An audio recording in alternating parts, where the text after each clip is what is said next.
hearing me, hopefully you are hearing me. I'm doing a little experiment. I do an Instagram live tea party Pacific time every Sunday. There's my tea in my pirate mug. Day at 5 o'clock. So I'm going to be simultaneously doing it here on YouTube while I'm doing it on Instagram. So I'm going to see how that goes. If you can watch me here, of course, I'll be looking at my Instagram feed, but you can see at least get the questions. And hopefully, this is what I'm hoping, is that I'll be able to save this. So that's why I'm doing over here on YouTube too. If you have questions, you're going to want to go over to Instagram, go to Madam Pamita on Instagram, go to my live session and type your questions over there, because that's where I'm going to be answering the questions. So, all right. Hi, I see Victoria and even one's in. All right, great. So you guys can watch me here or you can watch me on Instagram, but Instagram is where I'm going to be answering questions. And that's what this is all about. Me doing a Q&A, answering questions about hoodoo, magic, root work, spirit guides, whatever. So hopefully you can come check me out. You can watch me here or you can come over onto Instagram and check me out on Instagram Live. So that being said, let me get over onto my Instagram. You guys get the sneak preview. Me talking to you before I go onto Instagram. So I'm going to go on Instagram and do a Instagram Live. Decides to come up. 5 o'clock every Sunday, 5 o'clock Pacific time every Sunday. I do that over here. Okay, let's see if I can get that going. All right, we're going to get a live thing going here. Come on. Oops, nope, not a boomerang. No, I don't need that. All right, so I'm starting my live video over on Instagram right now, but you'll hear everything here. Just won't be able to ask questions. All right, so on my Instagram, I had said to everyone, it doesn't matter if you're the even ones in says, I don't have Instagram, it's okay. You can watch over here on YouTube. All right, so hi Instagram people, hello. I talked to you about, of course, we're gonna answer questions about magic, root work, spell work, doing witchcraft, doing hoodoo, spirit guides, past lives, whatever you want to talk about. But the questions that we want to look at are always questions that are going to benefit everyone, not just your personal issue, but something you can ask that will benefit everybody that's watching, everybody that's participating here.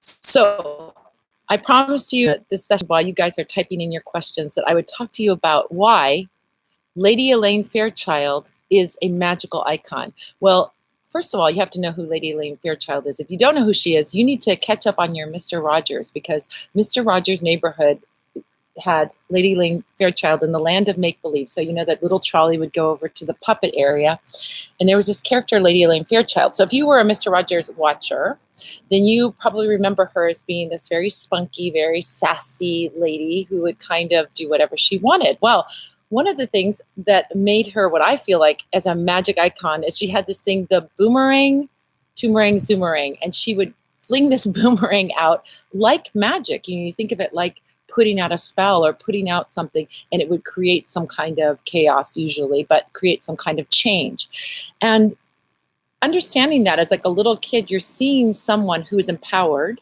who doesn't really listen to authority. You know, even in the land of make-believe, we had King Friday, and she just referred to him as Friday. She didn't even bother addressing him as a king. And then she was going out and making magic. So if you haven't watched Mr. Rogers lately, go on, do yourself a favor and go onto YouTube and find some old episodes where you can watch some Lady Elaine Fairchild, and you will start to see why I think of her as being like this amazing witch magic icon. Doing all this magical shifting of energy, which is what we think of as magic. We're moving the energy in some direction. And she had no problem doing it, and no problem doing it her way. She was quite the character. All right, so let's see if we have any questions. Again, questions coming in. The first ones are going to be answered first. And so if you have a question, be sure to get it in. Hello, everyone. Let's see what we've got going on here. Okay.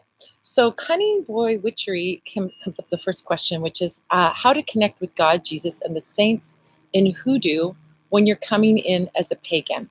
Well, that's a good question. I think of all, in my particular path, I work with whichever deity, whichever spirit is going to be most helpful, who comes forward as most helpful. So there's not a limitation in witchcraft or hoodoo that is a religious limitation. Hoodoo definitely comes from a Christian background. There's no doubt about it that is Christian magic, but it doesn't limit you. And I know a lot of root workers who work in a lot of different faiths. Some of them are Christian and some of them are, I think you could probably find some of any faith that you look at, and probably even no faith that work in those ways. So I don't, unless you're being called to work in it as Christian magic, I don't think you have to limit yourself to that. Or to Jean said that I call in guides because I'm a spiritualist, among other things. I'm a spiritualist, and so I work with spirits. And so spirits can be deities, spirits can be your ancestors, spirits can be people who have passed on that were famous, people who have passed on that weren't famous, angels, elementals, mythological creatures. I mean, you can get animals. I mean, you can get into all the different kinds of spirit guides that are potentially possible to work with. And so when you're working with them, when I work with them, they usually step forward for me. I don't demand or call on them just out of rote habit or because of a particular spiritual path. I'll wait for them to step forward and come to me.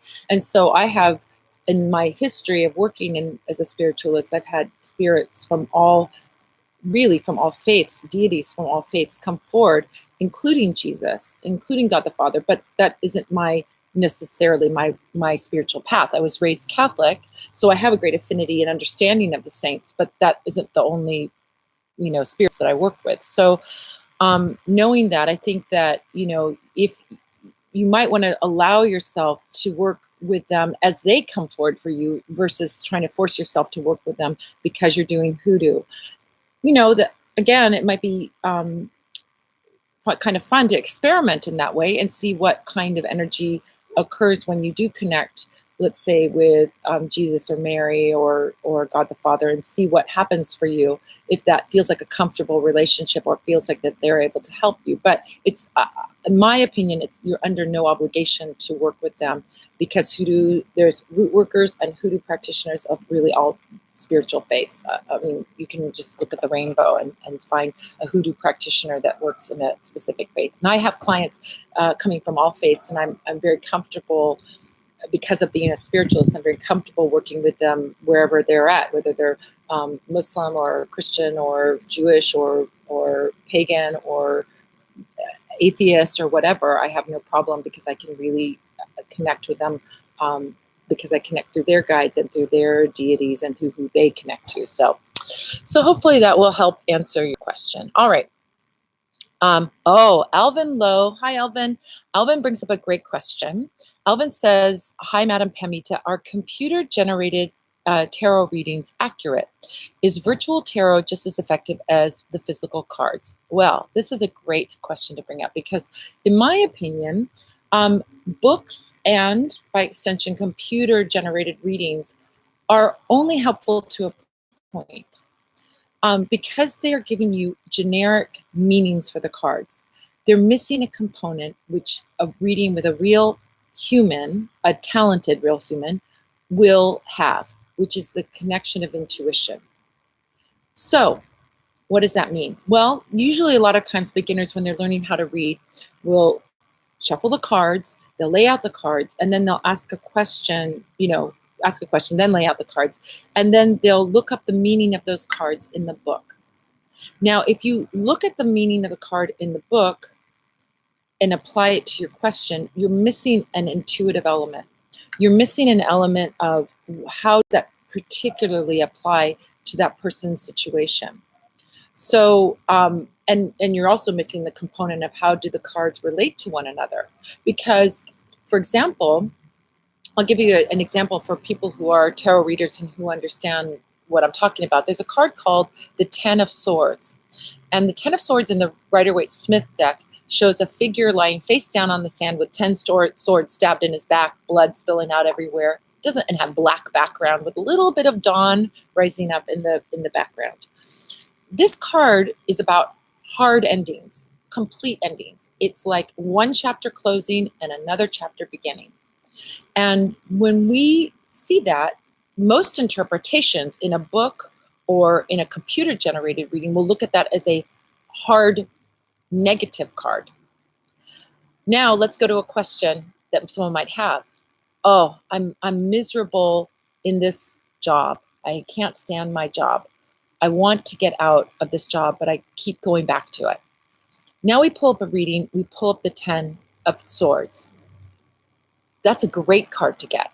That's a fantastic card to get, because that means you're going to close the chapter for good on that job and open up a new chapter.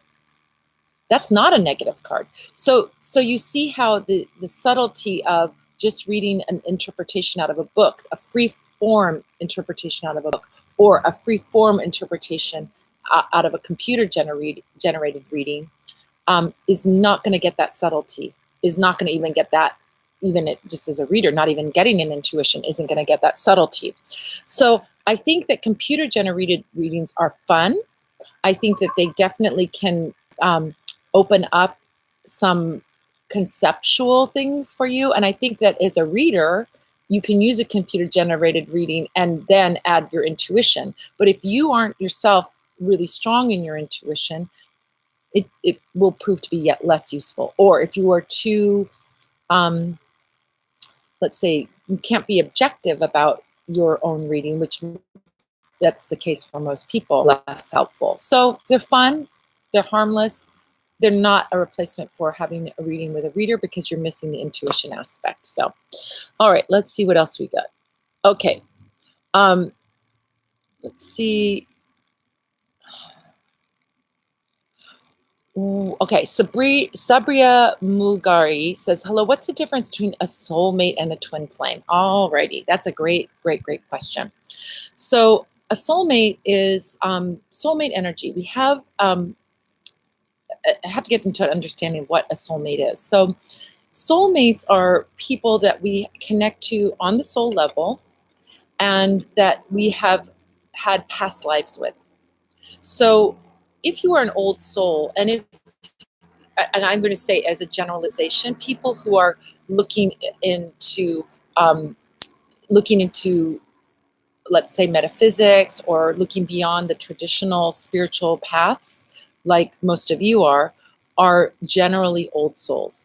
If you are an old soul, you've had many lifetimes, dozens, hundreds of lifetimes, right? So in those lifetimes, you have relationships. You have family, you have friends, you have lovers.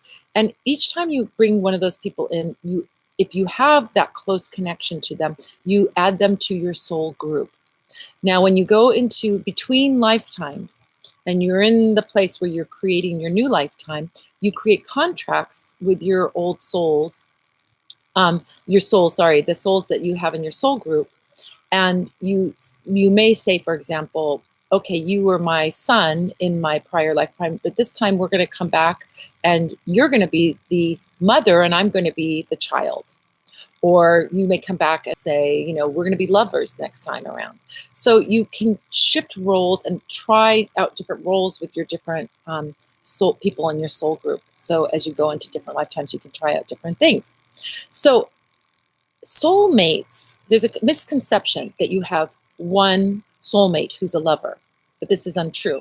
And the reason we know that this is untrue is because, number one, what if your lover gets run over by a car at 5 years old? Does that mean your one soulmate is not around and you're never going to find love, or you're always going to have a sort of mediocre love? No.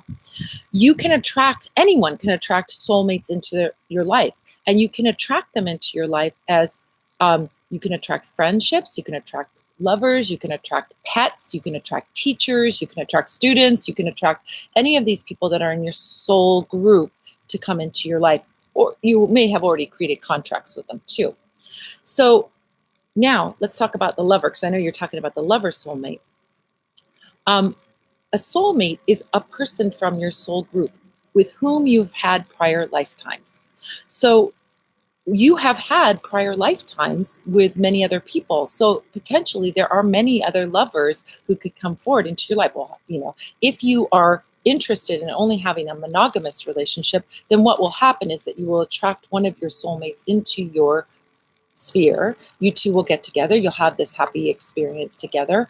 And then the experience will end. with one of you passing, or the relationship completes the contract, or whatever happens, and the two of you are no longer a couple. And then you can attract another soulmate even after a soulmate. Now they're going to be different. They're going to be a different person, but you can attract that soulmate in. So you have soulmates, plural, that you can bring in.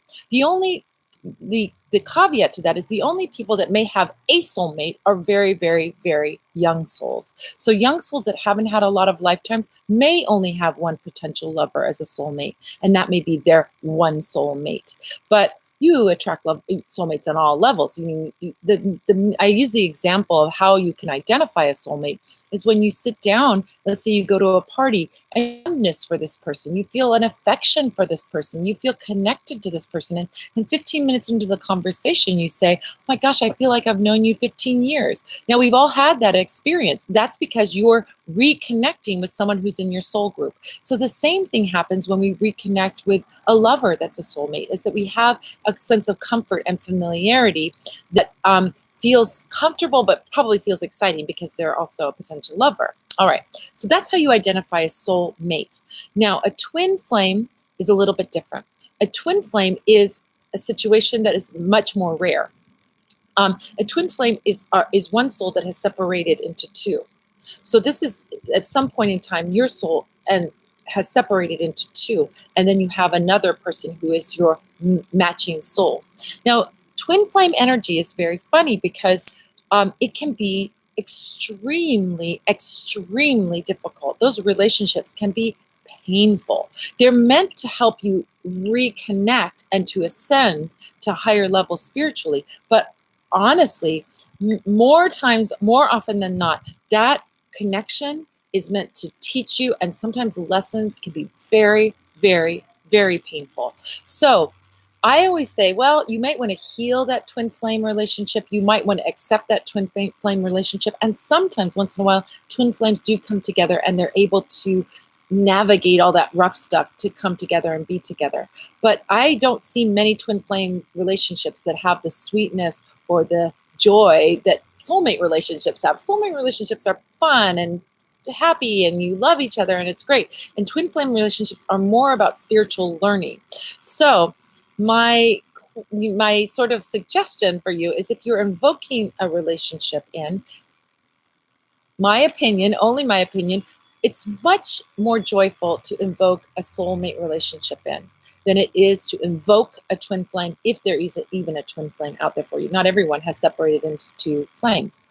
So yes, they're useful. Yes, they're helpful in terms of your spiritual ascension, but they're challenging. They're difficult.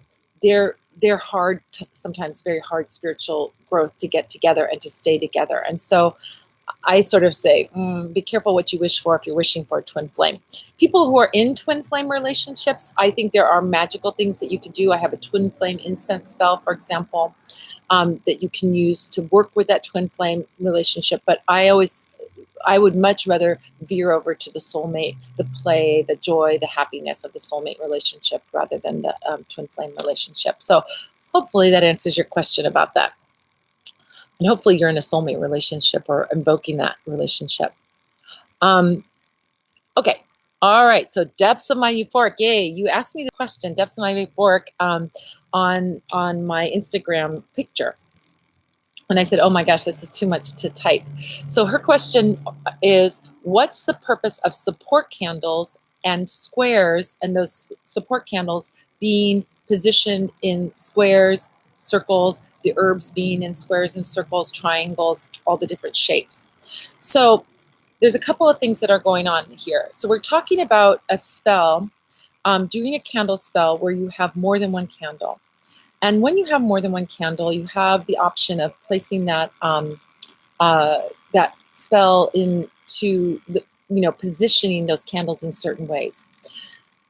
So let's talk about what that is. So first of all, you have a master candle or master candles. Those are your main candles. Those are usually the figure candles or the big candle. So your master candle, for example, could be those lovers that are embracing, or it could be two male candle and a female, or male and female candle that are together, or it could be a Buddha candle or a goddess of Willendorf candle or whatever. That's your main essence, your main energy. So You can do a spell just with the master candle. That is totally possible. Now, when you're doing a spell with a master candle, you oftentimes want to add, well, you definitely want to bring in the oil. The candles I sell are not prepared. The figural candles and the taper candles are not prepared with oil. So you need to add some kind of oil to give it some kind of support for the spell that you want to do. So let's use our example of the Buddha candle. The laughing Buddha candle is the Hote Buddhai, which is a Japanese god that is meant to bring abundance and happiness. So if we use a green Hote Buddhai candle, laughing Buddha candle, we're usually using that for prosperity, growth, abundance of some kind. We're using red, we're using that for a magnetic, passionate love, a very happy love, a very happy passion. So you're putting, by using that master candle, choosing the master candle, you're choosing a candle that has the energy that you want to begin with. All right, we're using the image of the candle, and then we're using the color of the candle to add some energy of that spell of what we want. Now, the next step is to put some oil on it. So let's say I want to attract a love, and I want that love to be really happy, and I want that love to be really passionate. So I'm going to choose a red laughing Buddha candle. Happy, laughing Buddha, abundant, great, sexually passionate and hot and sexy and good chemistry, the red color. Now we need to add some oil that's going to add another little sort of particular element. So you could use something like come to me oil, or you could use a attraction oil or something like that to pull that love to you. Let's say it's a new love, you would use attraction oil. Or if it's a love that you want to, you guys are friends, but you want to move it into a romantic, passionate, happy relationship, you could use come to me oil, and so on. All right, so now we've added that oil, and now we add the herbs. So that question, depths of my euphoric, was asking, well, I see that sometimes you use herbs in a square, and sometimes you place herbs in a circle. So there are two different kinds of herb, well, really three. You could look at the herbs that are leaves, the herbs that are woody, like stems and roots, and then there's resins like frankincense, myrrh, copal, that are little kind of crystal granules, okay? Now, when you put that oil on the candle, some of the herbs take to being placed on the candle on that oil. Those are the light, fluffy, leafy, petally kind of herbs, the fluffy herbs. Those will stick to a candle. But if you take a really rough, rooty, woody herb, like let's say calamus root, or chopped and cut and sifted Queen Elizabeth root, you can sprinkle that for days, but it's just the pieces are too heavy to stick, so they're going to fall off. So those heavier herbs, the ones that aren't light and fluffy, you need to place around in the circle or the square. Resins can be powdered. If you grind it in a mortar and a pestle, you can sprinkle the powdered resin on top of the candle, but if it's in its tear form, it's in its bigger granule form, it's not going to stick. So again, that's something you would place around. Now, why do we use different shapes? You have to understand the symbolism of different shapes. So if you are working with something that you want to be structured, you want a boundary, you want something long-lasting, then we want to work with a square, because a square is something static. It's the number four sides, right? Four sides, four corners. So we're creating the number numerologically. 4 is about stability. So if you want something that I want to be a long-lasting outcome, or I want to draw a boundary, I want to have this kind of Saturn energy around it, then you're going to work with a square. If you want something to be what I would call like infinity energy, circular, or you want to protect it in a way that's like a softer energy, or you want to have things continually cycle, then you would use a circle energy. And then if you want something to grow, you want something to move up, you want something to come down to you, or you want something to go up, you use triangle energy. So that's why you'll see that I use different shapes in placing those herbs. Sometimes it's intuitive. I get the feeling of what that person may need if I'm doing that spell for a client. But that's how you would shape those herbs. Now, talking about support candles, what you can add to that spell, you've got your master candle, you've got your oil, you've got your herbs. Now you can add support candles. So support candles are used to bring in extra support or an extra kind of energy to that spell. So we can use different colors on the support candles. Those are the little tapers that we place around the candle. So if you look at my Instagram or you look at my website, you'll see pictures of spells that I've done for clients, and you'll see that there's sometimes little candles around it. Those little candles have different oils on them.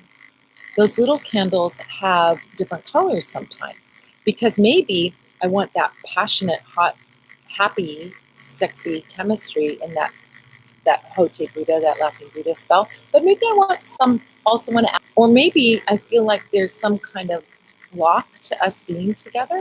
And so I might add an orange candle for breakthrough. Maybe I want to protect that love, so I add black candle to protect, and so on. So we can add these extra colors around. And if you look at, like I said, if you look at my Instagram feed, or you look at my website and you look under services, under candle spells, and you look under complex candle spells, you'll see tons of examples of spells that people have, that I've done, spells that I've done for people, and that have used those extra candles around. And so now, when we, asking the question of the extra candles, sometimes I use those extra candles numerologically. So you have to understand numerology and what the numbers mean. If you go onto my website and you go to instruction, you go to my blog, so the magic blog, and you scroll down, you'll see an article that says, what does it mean when I see 1111? How do you, and then this is an article I wrote about how we use numbers numerologically in magic. And there's a handout that you can download and print out that shows what each number means. So rather than go to all the numbers, you can look at those numbers on that chart, and then you can see, well, yeah, I want there to be 3 support candles, or I want there to be 3 candles total, or I want there to be 7 candles, and you can understand why you would use those numbers. So it's just another way to sort of bring in another magical element, another piece of information in terms of how we're directing that magic, or give it another little boost in some way. So hopefully, now you can see why I couldn't type all that on Instagram. Hello to everyone that's a little experiment today, which is I'm also simultaneously recording on YouTube, or doing a live stream on YouTube. So I'm hoping that I can record it and keep it on YouTube, and then save it and then post it on my YouTube channel. So we'll see if that works. YouTube people, I'm doing this on Instagram. So if you have questions, you can go over to Instagram and type those questions in. If you don't have Instagram, unfortunately, I can only look at one place to get the questions. So it is what it is. We'll see how this all pans out, working with YouTube and working with Instagram. So, alrighty. So let's see. Hello, everyone. I love seeing all my friends. There's Steve Gatch. Hi. How long does it take for a spell to work? Okay. So Hemiel, or KCH 1231 says, how long does it take for a spell to work? Good question. So if we're doing, there's different kinds of spells. There's definitely lots of different kinds of spells. We can look at spells like mojo bags, or working with oils, or working planetarily. I think working with spirits and all kinds of things. But I think what you're asking in general is how do candle spells work, or how fast do candle spells work, and how long do they take to work? So when we're doing so I'm only going to address that and not address the others. But when we're working with candle spells, what you need to know is that the candle spell is not complete until the candle has burned completely. So whether you're taking a candle and you're burning it over 7 days, or you're burning it all in one go, the candle spell is not complete until the candle is burned all the way done, right? So sometimes once in a very, very, very, very, I would say less than 1% of the time, we see actual movement, or things improving, or things happening even while the candle is burning. But that is very, very, very, very rare. That usually is in a situation that already looks pretty good, and as we get that candle going, we may see that final little push that it needed. But for most cases, 99.999% of the time, you're going to see that the candle spell is not complete until the candle is complete. And once that candle has burned completely, you've sent that out into the world, we want to look for 3 guideposts, 3 things that we're looking for to see if our spell did what it's supposed to do. Just like if you're taking a medication, you're going to hopefully feel better from taking the medication. But not every medication is the right one, right? Sometimes you go to the doctor and you say, "Doctor, I'm depressed." And he says, "Okay, here, try this antidepressant and then come back to me and see how that one works." Or you come back and say, "Well, that one didn't really make me feel better." "Okay, well, then let's try this one." So the same thing can happen with magic. Oftentimes, the first one works. But if it doesn't work the first time, then it means that you need to try something else. So we need to look for those guideposts to see if it's working. What are those guideposts? All right. So once your spell is complete, within a few days, you should get some kind of sign from the universe that the spell is working. What do I mean by that? I mean that you should get some kind of something that isn't necessarily from the source of your spell. If you're looking for a job, it may not be a call from the job, but it may be seeing the business name pop up on your, I don't know, on your social media. If you're doing a spell on a person to get them to fall in love with you, for example, you might see that person's name or see something that's meaningful or hear someone say that name or see or hear a song that's significant to the two of you on the radio or see numbers. You know, this is what I talk about in that blog post about numbers. You might see repeating numbers. So any of these things that don't come from the source are called messages from the universe. So you'll get some kind of message, you'll get some kind of sign that the spell is working within a few days of completing that spell. Now, within a few weeks of that spell being completed, you will get some kind of movement. Movement isn't necessarily the completed outcome, but it is a move in a positive direction.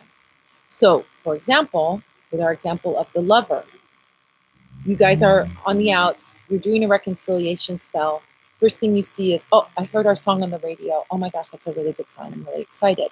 Then, anytime between 1 day and 3 weeks, you should get some positive movement. "Oh, hey, guess what? That person liked one of my pictures on Instagram. Oh, that's exciting. That means that they're seeing me and they're paying attention." It doesn't mean we're back together again, but it does mean that they're looking at me, that they're liking me. It's a positive movement toward that reconciliation. And then anytime within a few months, we say around 3 months, you should finally get that outcome. Now, where people go is like, "Oh my God, it's going to take 3 months to get my outcome. I can't wait that long." No, listen to what I'm saying. I'm saying anytime within 3 months, you should see that outcome. So you should get the sign, the movement, and then the outcome. So we're looking at within those time frames, you should definitely get a sign within a few days. You should definitely get some kind of movement within a few weeks. And you should definitely get the final culmination within 3 months. But that 3 months could be any day from the day that you finish the candle, sometimes even before you finish the candle, to that end of the 3-month period. So that's where we're looking for that. And it's just like going to the doctor and getting the medication. The doctor can say to you, "Oh, you've got an infection. Here, take this antibiotic. This should clear up." And it may clear up. But if it doesn't clear up, you go back to the doctor and you try something different, right? So if you, at any point, you don't get the sign, you don't get the movement, and you don't get the outcome, then you need to go back and try something different. You may need to do a spiritual cleansing around the situation, or you may need to do something that's a little more consistent because they're very resistant, like a honey jar or working with an oil or sending them something that's been tricked with an oil or sachet or any, there's tons of different spells that you can do. So that's where you want to look in this, how you want to look at magic and how you want to look at a situation and how you want to look at and see if your spell is working. So those are your little checkpoints to see how your spell is doing. And if at any point you're not getting the result of the movement or the outcome or the sign, then you need to go back and try something different. Okay, so hopefully that answered your question. All right. Okay. Love is Land had a question. How to use barberry to keep someone away? Okay, so barberry is a root that we use, and we use it, it's a woody sort of herb that we use to bar someone to keep them to coming forward toward you. So if you want to keep someone away, you can use barberry. Not to be confused with bayberry. Bayberry is used in spells for money. That's used in attracting abundance and it's money. And bayberry wax is an old-fashioned wax that can be used for scenting candles or for making candles. Actually, it's a wax from a plant. But bayberry is something different. This is barberry. So barberry is used in spells where you want to keep someone away. So, for example, you have somebody that is bothering you, a stalker, an ex, a spirit that's bothering you. You can use barberry to keep them away. Barberry is great for drawing a boundary around something. So oftentimes we will use barberry around a home. For example, if you want to keep the bad people out of your home, or you want to keep police out of your home because you're doing something that you don't want police looking at, or you don't have nosy neighbors and you want to keep them away. So you can put that around the perimeter of your infusion of barberry. So you would soak that in water, like boiling water, like you're making a tea, and then you can sprinkle or spray that infusion around your space. We can also use barberry in candle spells. So like if you're doing a candle spell to keep someone away from you or to break up somebody and to have them stay away, you can use barberry between the candles to break up candles, or you can use barberry around the perimeter or in a square around your candle, your master candle representing you, to keep those entities away. And you could have, like, for example, small support candles around representing the people that you want to keep out of your life or out of your business. So those are some of the ways that you can use barberry. But that's a good question, because sometimes people mistake bayberry and barberry for being the same thing. All right. Play is magic. Play is magic. I play is magic. Have you heard of non-Christians speaking in tongues while doing magical work? I haven't heard of that, but I think, it's very much possible. I think speaking in tongues is sort of what we think of as like a Pentecostal Christian kind of thing, that we would have someone have this gift of being able to speak in tongues. But I don't think it's limited to that particular path. I think anyone who is open and asks for that gift can have that gift of speaking in tongues and speaking words that are prayers or messages that aren't necessarily in your natural tongue. This is a tradition, a Christian tradition, but I don't think it's limited to that. That's my belief. I think there's probably Christians that would disagree with me, but that's what I'm getting when I ask my guides about it. So, but I haven't heard of that. So that's an interesting thing to think about doing, praying in a different language. Hi, Pisces Hippie. Pisces Hippie is always here every week. That's great. All right. Ayurvedic Gold says, I love your hair color. Thank you. I play music in a band. I have a band called the Neptunas, and we just played on Friday night. So I just freshened up the color for that show the other night. Thank you. Okay. So Grushenka. So Grushenka asks a good question. Is it necessary to call in the directions before you do candle magic? It is not necessary, because but let me back up a little bit. It is not necessary unless that is your spiritual path. So calling in directions is a very Wiccan tradition. This is a pagan Wiccan thing to call in directions, meaning you go east, south, west, north. You draw a circle, you create a circle around the magical space where you're going to have a ritual, hold ritual, or do magic. So if you come from that path, then that is most definitely a beautiful and amazing and perfect thing that you can do before doing candle magic. However, candle magic is not limited to one religion. Every religion in the world has some kind of fire magic or candle magic. So I was raised, and when I grew up, I was raised Catholic. So I can tell you, my first candle spells I did as a little tiny child, because we would go into church and there were banks of candles there, and you put a quarter in the little money box and you got to say a wish or a prayer and light a candle. That's candle magic. That's Catholic candle magic right there. So if your path or tradition is pagan or is Wicca, then calling directions is a gorgeous way, a beautiful way to connect with the four elements, to connect with spirit. I mean, it's a beautiful thing, but it's not necessary for candle magic, because candle magic is not limited to Wiccan and pagan traditions. So your mileage may vary. If you're a pagan, if you're a Wiccan, absolutely do a calling in of the quarters and releasing when you're finished. It's a nice way to sort of begin to create an energy and a space and a force field for doing your magical work. But we can also do it with other ways, lighting incense, clearing the energy in other ways. I'm sure, there's lots and lots of ways. But if that is your path, then that's a beautiful way to do it. Call in the quarters, do your candle magic, and then release the directions, release the elements, release those, the north, west, south, and east, in that order. It's a beautiful thing to do. I have done tons of Wiccan and Pagan work as well, and so I had a long time where I was practicing as a Pagan and a Wiccan, so I know how to do that, and I do that, but I don't do that now because it's not really. I'm kind of a little more eclectic now, and not really following that path as a spiritual path. So, alrighty, Livio. I'm gonna, I mangle your names. That's just, we just have to get to that, just to get over that, right? So it's Live I Love. I guess it's Live I Love. Ask the question: does the size of candles matter to you? Do I look like a size queen to you? Do I look like a size queen? So candle sizes is a good question to ask about because um, sizes are related to the work that you're doing. So I always say, if you haven't yet done this, by the way, all of you, go over to my website and sign up for my newsletter. When you sign up for my newsletter, I give you a free book, and it is a beautiful, beautiful book. I spent a lot of time writing it. It's like a 30-something page book. I had a beautiful graphic designer do beautiful graphics on it. It's a beautiful, like, picture book almost on 7 secrets to supercharge your spell work. So if you're interested in spell work, you want an ebook that you can get instantly. As soon as you sign up for the newsletter, you get a download link and you can download it. And it talks about the thing that I'm going to talk about right now, which is if you why do we choose a certain candle, or what about magic? Like, what do we have to wait for the moon to be in a certain place, or do we have to wait for that? If you need magic right now, you do magic right now. Don't wait for the moon. Don't wait for the day of the week. Don't do it. If you need it right now, do it right now. If you can wait, great. But if you don't have to wait.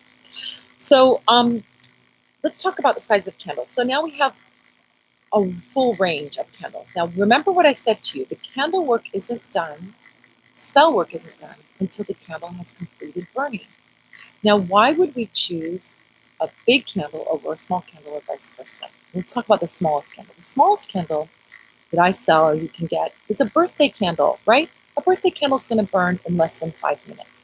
Now, if you're doing work secretly, like you have to do work in your room and there's people that you live with that are going to judge you, you may only have the luxury of 5 minutes of alone time. And so a birthday candle may be all that you can do, all right? That's fine. So get a little birthday candle, do it on your honey jar, or do your little spell, light that little candle. It's going to burn about 5 minutes. Now, birthday candles are great for doing things like if you want to light a candle and set a candle and complete that candle during a cleansing bath. You don't want a ginormous candle that you're going to burn, like a vigil candle, a giant glass encased vigil candle, novena candle for a bath, because you're not going to sit there 9 days in that bathtub. You want a candle that you can burn completely in one sitting, focused energy, and complete that candle quickly. So a little birthday candle is perfect. It's the perfect size for this kind of work. If you don't have a lot of time, if you want to burn a bunch of candles in succession, if you want to burn a candle, like I said, while you're doing a cleansing bath, birthday candle's the perfect size. Next up, we have what I call slim tapers. Sometimes you see them as Hanukkah candles, or as chime candles is the other name. And those usually are about 4 or 5 inches high. They're very thin. And then you're going to burn one every Monday, Wednesday, and Friday, so you're not going to put a giant candle on there. That little chime candle, or that Hanukkah candle, or what I call the slim taper on top of that, okay?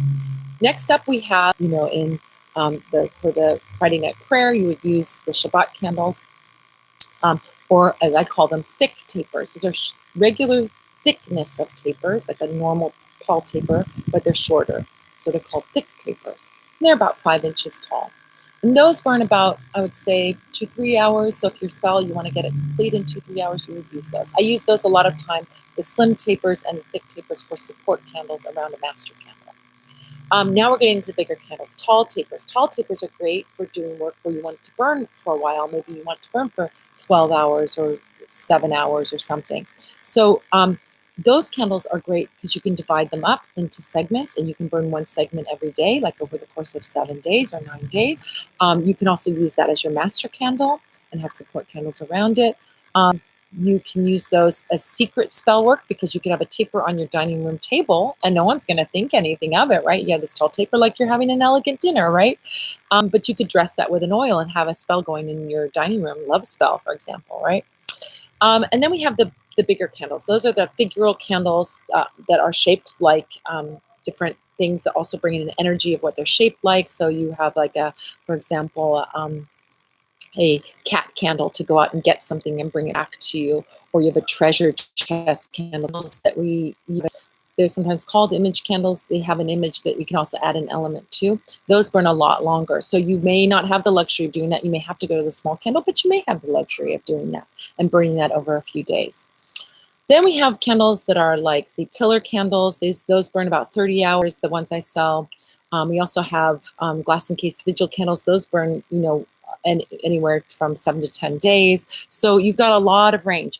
Now, why would we want to burn? Why don't we just always burn a birthday candle? Well, because the focus of the energy and the burning also has this kind of like an engine chugging. So if you have the luxury of burning a candle long term, or you want to keep that engine going for a while, that's really kind of building up power, you can build up that power with like a longer burning novena candle or vigil candle.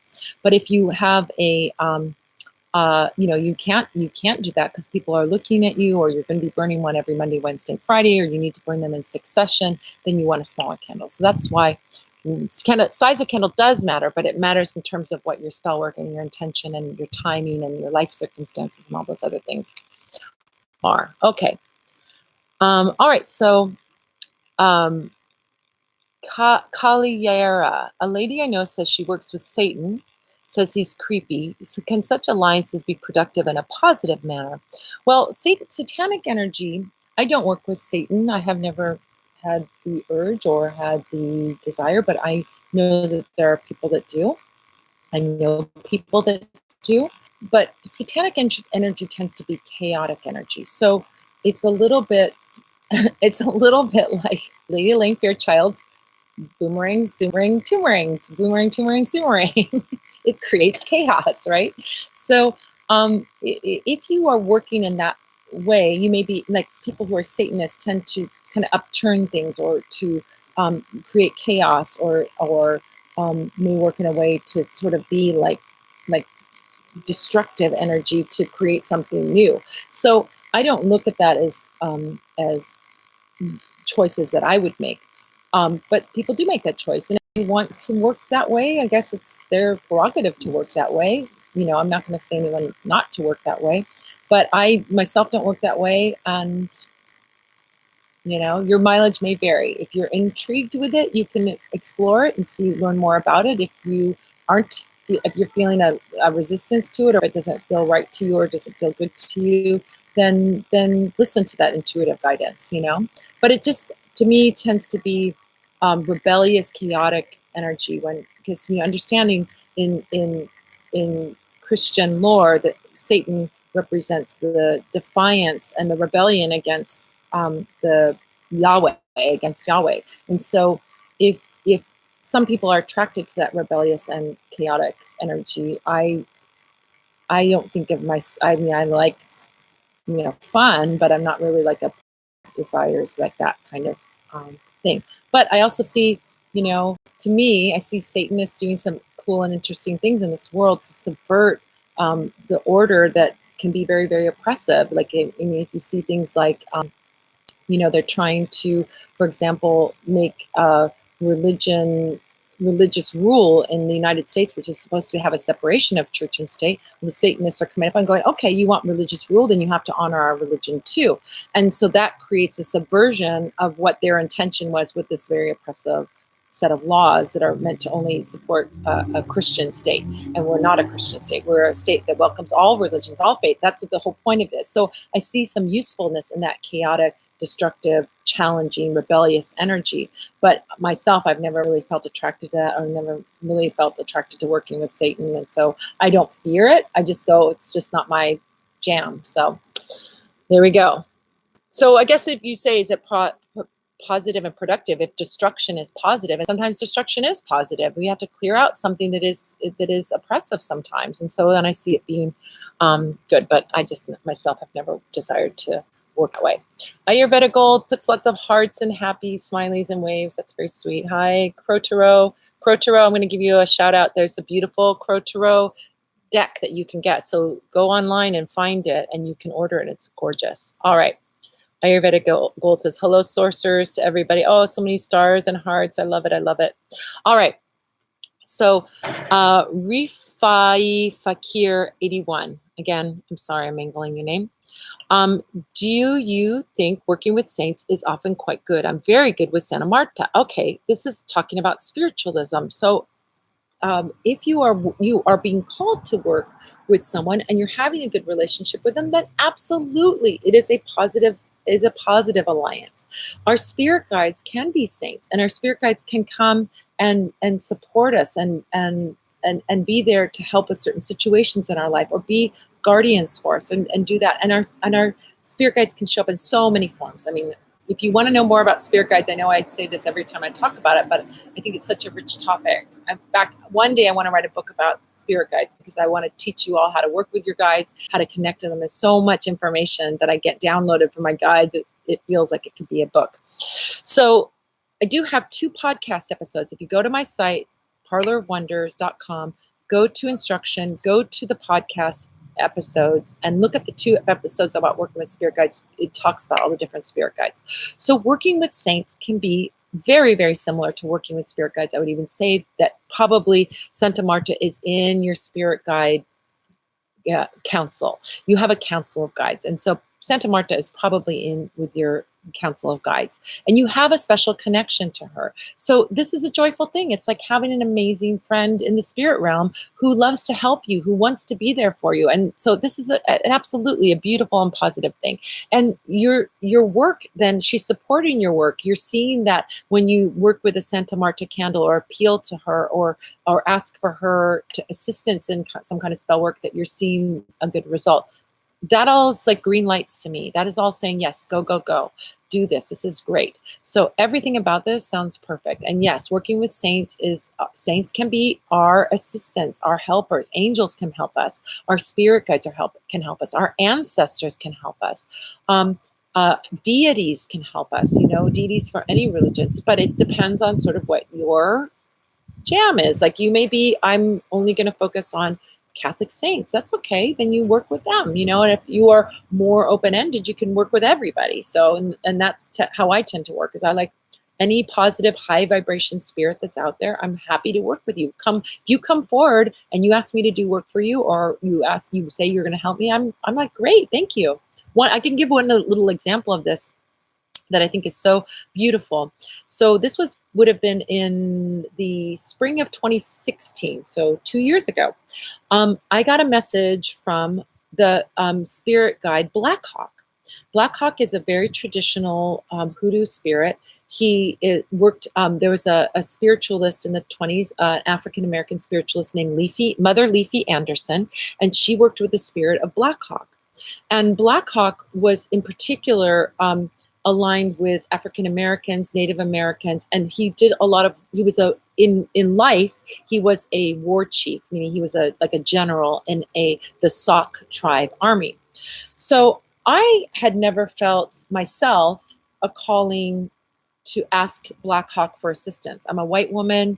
I have white privilege in this world, and I'm a woman, but it never really occurred to me or felt I love Black Hawk, but I never felt like, oh, Black Hawk, you need to help me, because it just didn't feel appropriate, right?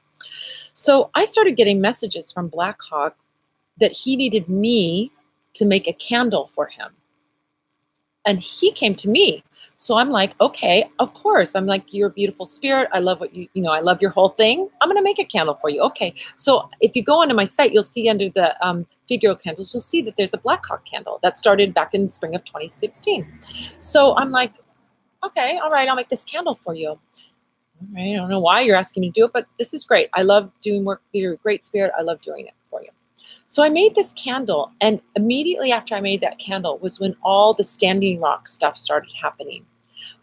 When all the election stuff started happening, when all of the images that we started to get really inundated with African-American people getting shot by police officers, and all these horrible, horrendous things happening, racial oppression, and not that it wasn't there before, but that it was becoming this, an awakening around this. And the reason he asked me to do that candle is so that people can do work around the racial injustice, around the institutional injustice, around situations where he could come in and assist. So he is like, okay, girl, this is going to protect themselves from police officers who are shooting innocent people, who can protect themselves from government agencies that are trying to shut down peaceful protesters at Standing Rock, for the horribleness of the things that have occurred with the white supremacists and all of that. He's like, I need that help. I need that, you to have that, so people can do this work and connect to me. And so it was like this amazing thing that happened in that spirit connection. So, you know, your spirits may come to you. You may not act necessarily to them. They may show you that you need to do something for them. So I'm like, great. So now we have all these people being able to do Black Hawk spells, people out in the world being able to petition Black Hawk and work with Black Hawk, because, you know, he can help with these institutional oppressive situations, the injustice and the horrible things that are going on. So Black Hawk, yes. So that's kind of some of the way that we work with spirit. All right. All right, let's see what we got here. Witch of Wands is waving hi.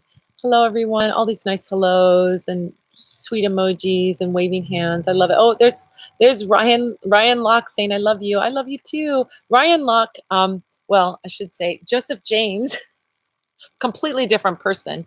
Joseph James 7 on Instagram was the first one who I saw doing Instagram live and taking a Q&A session. He's an amazing root worker, amazing magician, does beautiful work. Go check him out. His name is Joseph James 7. I think that's right, on Instagram. And you can see beautiful, beautiful work that he does. And he does Q&As that he answers questions. He talks about magic. He tells you all kinds of things. So he's my inspiration for doing this. So thank you. Thank you. I wouldn't have been doing this if it wasn't for him. He's amazing. Go check him out. All right, let's see who else is there. Okay. Let's see. Hi from Mexico, says Julio. I love Mexico.